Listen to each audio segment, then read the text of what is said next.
3 अक्टूबर 1980 का दिन था। बीकानेर के राजमहल में शहनाइयों की गूंज थी। राज रानी की गोद में एक तेजस्वी पुत्र ने जन्म लिया।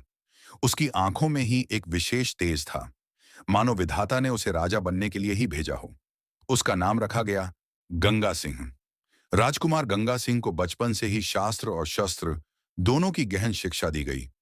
वे एक सामान्य छात्र की तरह गुरुकुल में पढ़ते, जमीन पर बैठते और पूर्ण अनुशासन के साथ ज्ञान अर्जित करते। उनमें विनम्रता और नेतृत्व दोनों के गुण बचपन से ही दिखाई देते थे। सिर्फ 7 वर्ष की आयु में जब उनके पिता का निधन हुआ, तो दरबार में उन्हें बीकानेर का नया महाराजा घोषित किया गया। पूरे राजमहल ने तालियों और आशीर्वादों के साथ उनका राज्याभिषेक किया, लेकिन गद्दी पाना आसान था। असली परीक्षा तो अब शुरू होनी थी।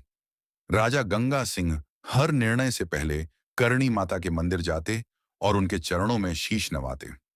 उन्हें विश्वास था कि माता का आशीर्वाद ही उन्हें कठिन से कठिन परिस्थितियों में शक्ति देता है।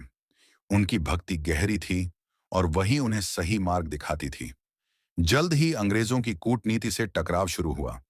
ब्रिटिश हुकूमत चाहती थी कि बीकानेर पूरी तरह उनके अधीन हो जाए, लेकिन राजा गंगा सिंह ने बड़ी चतुराई से संधि की।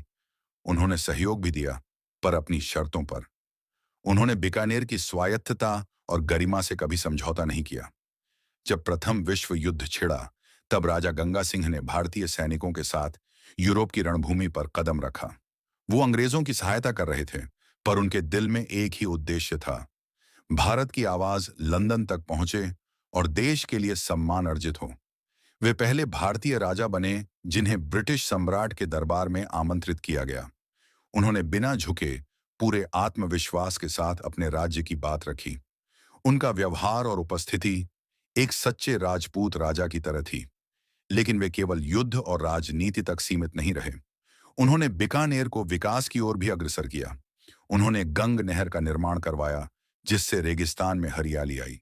शिक्षा, चिकित्सा, व्यापार, हर क्षेत्र में उन्होंने सुधार और नवाचार किए। हर संघर्ष, हर उपलब्धि के बाद वे फिर करणी माता के चरणों में लौटते। उनके लिए मंदिर केवल पूजा का स्थान नहीं, आत्मबल का केंद्र था। वे जानते थे, सच्ची जीत हथियारों से नहीं, नीति और आशीर्वाद से होती है। आज राजा गंगा सिंह हमारे बीच भले ना हों, पर उनकी गाथा, उनका साहस और उनका विजन आज भी जीवित है। वे केवल एक राजा नहीं थे, बल्कि एक विचार, एक प्रेरणा और एक जीवंत चेतना थे।